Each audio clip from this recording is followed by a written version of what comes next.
नमस्कार, मैं अर्जुन तुकाराम लाल, टीचटी हिंदी जवाहर नवोदय विद्यालय बरपेटा। सबसे पहले आपका हार्दिक स्वागत करता हूं और मेरे इस पाठ की शुरुआत करता हूं। बच्चों ध्यान रखिए, आज सबसे महत्वपूर्ण टॉपिक है। उस टॉपिक का नाम है सरल वाक्य। आप कहेंगे डायरेक्टली सरल वाक्य, वाक्य के भेद कितने हैं, क्या है, उसके बारे में चर्चा। सरल वाक्य ये बहुत बड़ा टॉपिक है। तीनों भेद एक ही साथ अगर ले लूंगा तो बहुत बड़ा वीडियो बन जाएगा। इसीलिए सरल वाक्य और संयुक्त वाक्य और मिश्र वाक्य के तीनों वीडियो आपके सामने प्रस्तुत करूंगा। लेकिन सबसे महत्वपूर्ण है एक स्टेप चलना, और वो स्टेप में पहली स्टेप जो आती है वो आती है सरल वाक्य की। देखिए, सरल वाक्य के बारे में जानकारी हम लेंगे। यहाँ वाक्य किसे कहते हैं, इससे पहले भी हमने वाक्य के अंग पढ़ते समय हमने देखा। तभी भी आपको बता देता हूं कि भाषा के माध्यम से मनुष्य अपने विचारों का आदान प्रदान करता है। इस आदान प्रदान के लिए वाक्य की आवश्यकता पड़ती है, और वाक्य भाषा की लघुतम इकाई है। इसलिए शब्द के सार्थक और समूह को वाक्य कहते हैं। शब्द के सार्थक समूह को वाक्य कहते हैं। सोहम खाना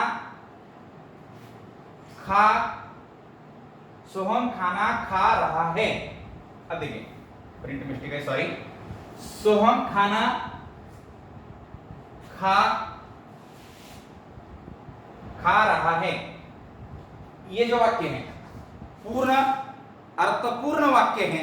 स्पष्ट संकेत आ रहा है इस वाक्य से कि सोहम खाना खा रहा है, मतलब सोहम नाम का जो लड़का है वो खाना खा रहा है। बच्चे मैदान में खेल रहे हैं। अब देखिए, इस वाक्य से एक स्पष्ट संकेत या स्पष्ट संदेश लोगों तक पहुंचा रहा है कि बच्चे मैदान में खेल रहे हैं।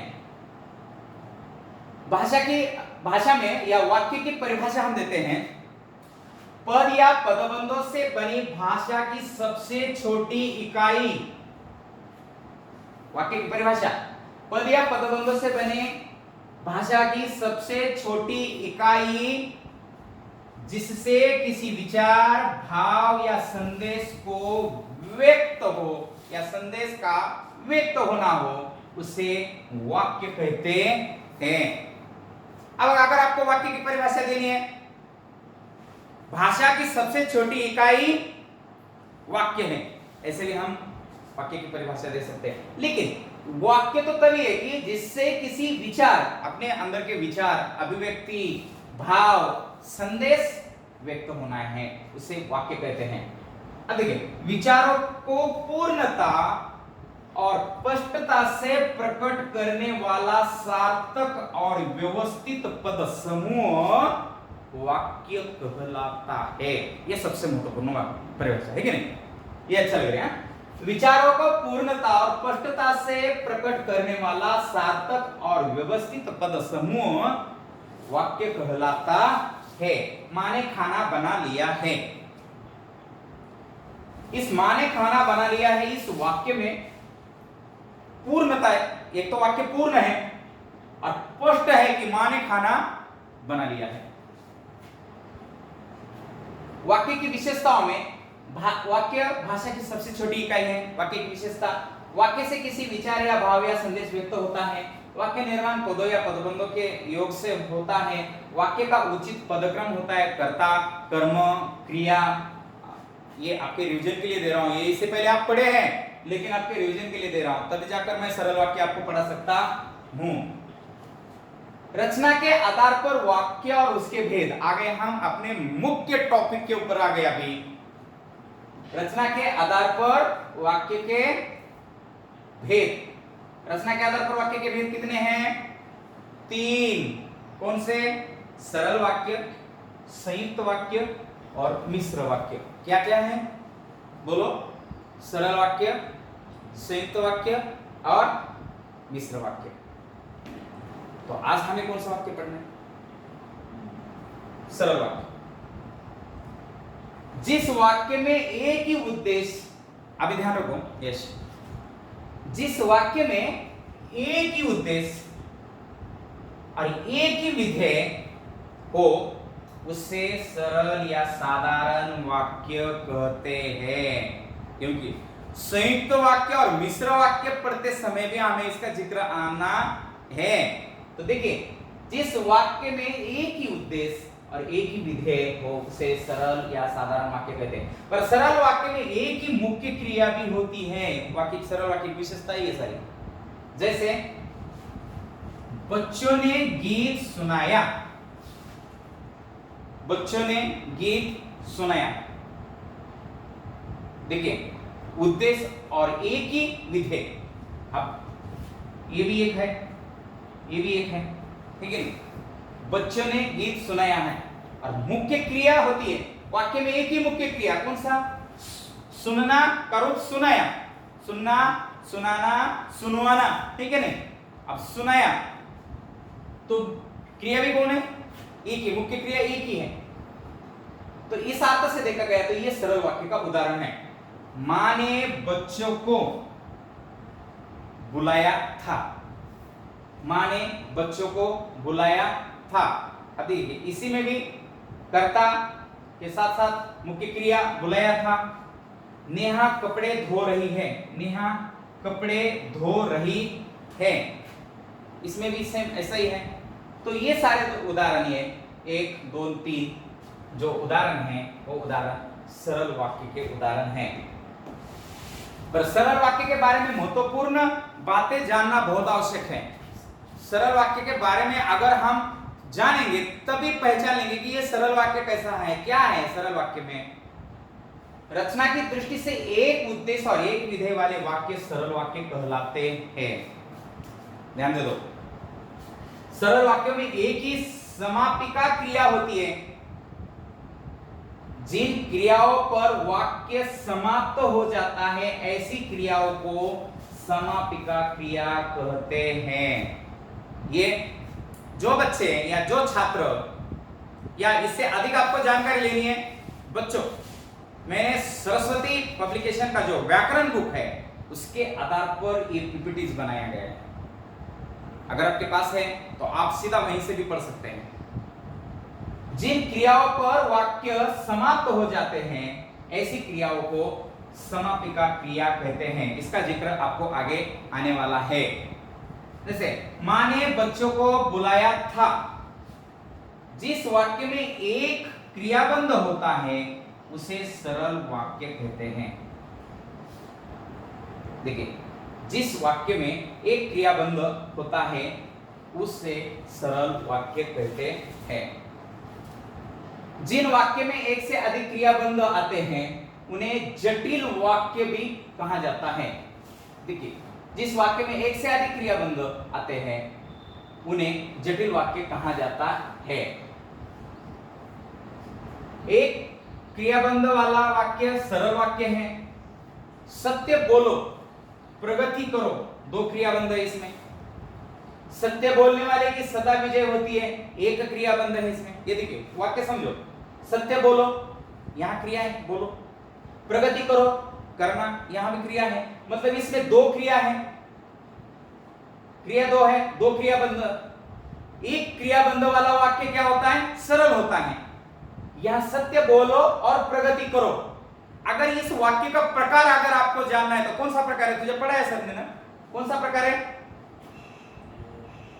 सरल वाक्य, संयुक्त वाक्य, मिश्र वाक्य, संयुक्त वाक्य। क्यों? क्योंकि दोनों, सत्य बोलो, दोनों वाक्य स्वतंत्र हैं। सत्य बोलो, प्रगति करो, दोनों वाक्य समान अधिकार वाले वाक्य हैं, क्योंकि यहां 2 क्रियाबंध है। मतलब ये वाक्य जटिल वाक्य में चला जाता है।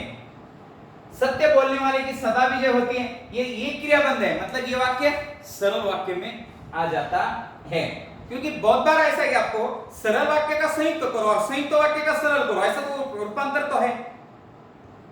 वाक्य रूपांतरण करते समय हमें इस बात की चर्चा तो करनी पड़ती है कि सरल वाक्य का संयुक्त वाक्य में रूपांतर करो या संयुक्त वाक्य का सरल वाक्य में रूपांतर करो। लेकिन संयुक्त वाक्य का रूपांतर हम सरल वाक्य में करना है तो यह पता होना चाहिए कि सरल वाक्य में एक ही क्रियाबंध होता है। हमें वहां 2 क्रियाबंध देने की जरूरत नहीं है। जहां 2 क्रियाबंध आ गए वो सरल वाक्य हो नहीं सकता है। इसलिए सरल वाक्य बनाते समय ध्यान रखना है कि एक क्रियाबंध होता है। सत्य बोलने वाले की सदा विजय होती है, एक ही है, समझे? जो सत्य बोलते हैं, यह क्रिया है बोलना, उनकी सदा जय होती है, यहां है, दो क्रिया आगे फिर से। अब ये सरल वाक्य क्या नहीं है? ये सरल वाक्य है नहीं, कौन सा वाक्य है? हाँ, जटिल वाक्य। जटिल वाक्य के प्रकार हम पढ़ने वाले आगे, है कि नहीं? अब चलो आगे जाकर हम पढ़ेंगे। यहां भी दो क्रिया है, कभी झूठ मत बोलो क्योंकि सत्य बोलना श्रेष्ठ होता है। अतः दूसरा वाक्य यहां सरल है। ये चार वाक्य दिए, चारों वाक्यों में अगर हमें सरल वाक्य कौन सा है पहचानना है तो दूसरा वाक्य सरल वाक्य का उदाहरण है, क्योंकि हमारा नियम कहता है, क्या नियम कहता है? जिस वाक्य में एक क्रियाबंध होता है उसे सरल वाक्य कहते हैं। ध्यान रखो, बहुत आवश्यक है। यस,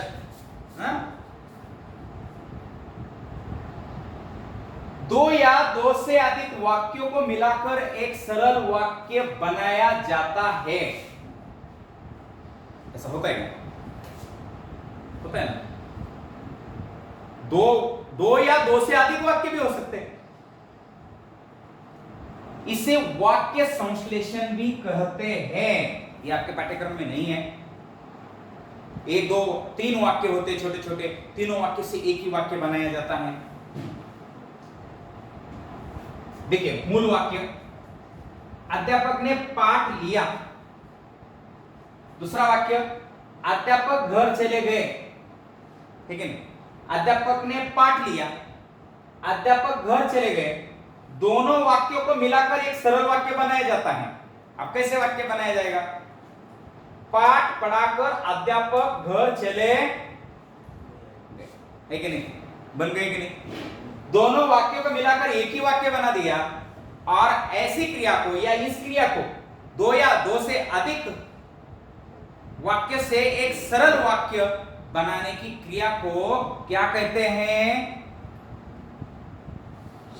वाक्य संश्लेषण, है कि नहीं? अब यहां संश्लेषण में एक करना है और विश्लेषण में अलग करना है। ये भी एक बातें करना है। सरल वाक्य की पहचान करने के लिए वाक्य सांचों को देखना, मतलब उसका ढांचा।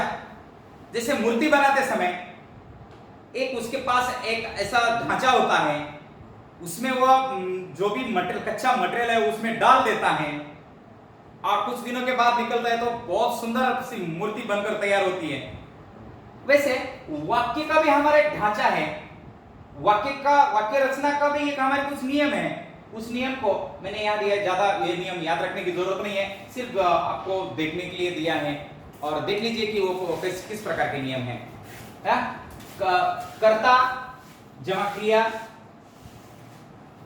जमा, देखिए कर्ता प्लस क्रिया, बच्चे सो रहे हैं, उदाहरण दिया यहां। कर्ता प्लस क्रिया, बच्चे सो रहे। कौन? कर्ता, बच्चे, सो रहे, क्रिया, ठीक है नहीं? कर्ता कर्म क्रिया तीनों, मां खाना बना रही है, मां खाना बना रही है, तीनों दिया। जल्दी जल्दी करो क्योंकि वीडियो बड़ा बन जाएगा मेरा। कर्ता कर्म क्रिया, कर्ता कर्म प्लस कर्म क्रिया, दो कर्म आ रहे हैं इसमें। मां ने बच्चों को मिठाई दी। वाक्य देखिए, ये हमारे ढांचा है सारे। कर्ता पूरक क्रिया, वो दांतों का डॉक्टर है। संज्ञा क्रिया, वो नौकर से कपड़े धुला रहा है। अब देखिए ये हमारे क्या है, ये सारे ढांचा है और इस नियम के अनुसार हमारे वाक्य की रचना हो जाती है। संज्ञा प्लस संज्ञा क्रिया, मां आया से बच्चों को सुलवा रही है। आया बच्चे का पालन करने वाली, ठीक है। संज्ञा प्लस संज्ञा, मां संज्ञा है, आया संज्ञा है, बच्चे संज्ञा है। संज्ञा प्लस संज्ञा प्लस क्रिया, सुलवाना, ठीक है ना? सोना, सुलाना, सुलवाना, ठीक है। प्रेरणार्थक क्रिया का द्वितीय रूप, विस्मयादि बोधक पद प्लस कर्ता प्लस कर्म प्लस क्रिया।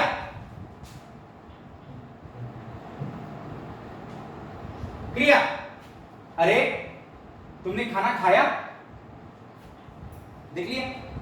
प्रश्नवाचक पद प्लस कर्ता प्लस कर्म क्रिया, क्या तुम मेरे साथ चलोगी? कर्ता प्लस प्रश्नवाचक पद क्रिया, पिताजी कहां गए? प्रश्नवाचक पद क्रिया, किसने किताब दी?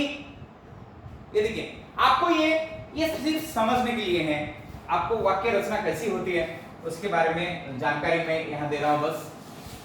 कर्ता प्लस निषेधवाची अव्यय क्रिया, तुम किताब मत पढ़ो, ये निषेधवाची मत। कर्ता प्लस कर्म आग्रहवाची, देखिए आग्रह करना है उसमें, आप खाना खाएंगे ना, आप खाना खाएंगे ना, ऐसा ये ज्यादा से ज्यादा घर में पूछा जाता है कि नहीं, हर घर में।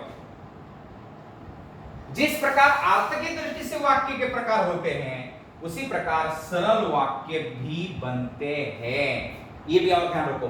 जिस प्रकार अर्थ की दृष्टि से वाक्य के पर अर्थ की दृष्टि से वाक्य के प्रकार कितने हैं? नहीं पढ़े, 8 होते हैं अर्थ की दृष्टि से। उसी प्रकार सरल वाक्य भी बनते हैं, ये भी ध्यान रखो। मैंने यहां दिए हैं, बस उदाहरण दिए बस। जिस प्रकार अर्थ की दृष्टि से वाक्य के प्रकार होते हैं उसी प्रकार के सरल वाक्य भी बनते हैं। एक छात्र पढ़ रहे हैं, कथनात्मक या सरल वाक्य, वो घर नहीं आया निषेधात्मक वाक्य, तुम कब चलोगे प्रश्नवाचक वाक्य, शाम को जल्दी घर आना आज्ञार्थक वाक्य, आप झूठ न बोले इच्छावाचक वाक्य, शायद कल रिजल्ट आए संदेहवाचक वाक्य, आहा कितनी सुंदर जगह है विस्मयादि बोधक वाक्य। इस प्रकार वाक्य के भेद और भेद के अनुसार सरल वाक्य के भेद भी बनते हैं। तो ये जो गृह कार्य है ये किसके आधार पर है? सरल वाक्य के आधार पर है। बच्चों, सरल वाक्य और सरल वाक्य के बारे में एक समुचित जानकारी मैं आपके पास पहुंचाने की कोशिश कर दी है। इस सरल वाक्य के ऊपर का जो गृह कार्य है, निम्नलिखित वाक्यों को मिलाकर एक सरल वाक्य बनाइए। बच्चों ने होमवर्क पूरा किया, बच्चे फिल्म देखने लगे, पिताजी घर पहुंचे, पिताजी ने नाश्ता किया, बारिश आई, बच्चे कक्षा से बाहर आने लगे, मैं नाश्ता करूंगा, मैं लंच भी करूंगा, सुबह घूमने जाना चाहिए, घूमना स्वास्थ्य के लिए लाभदायक होता है। तो ये तो क्या आपका होमवर्क है, इससे भी अधिक प्रश्न आपके पास होंगे या आप तैयार करेंगे वो बात दूसरी है। लेकिन मैंने इस पाठ में आपको क्या पढ़ाया? मैंने इस पाठ में वाक्य रचना के आधार पर वाक्य के भेद 3, एक सरल वाक्य, दूसरा संयुक्त वाक्य और तीसरा है मिश्र वाक्य। और सबसे महत्वपूर्ण टॉपिक हम इस क्लास में जो पढ़े हैं वो है सरल वाक्य, सरल वाक्य की परिभाषा और सरल वाक्य की रचना किस प्रकार होती है उसके बारे में समुचित जानकारी मैंने इस पाठ के अंदर दी है। और ये सारा जो वीडियो मैंने बनाया है सरस्वती पब्लिकेशन द्वारा, जो किताब हिंदी के व्याकरण की किताब है उस हिंदी के व्याकरण की किताब के आधार पर बनाया है। अच्छा लगे लाइक कीजिए।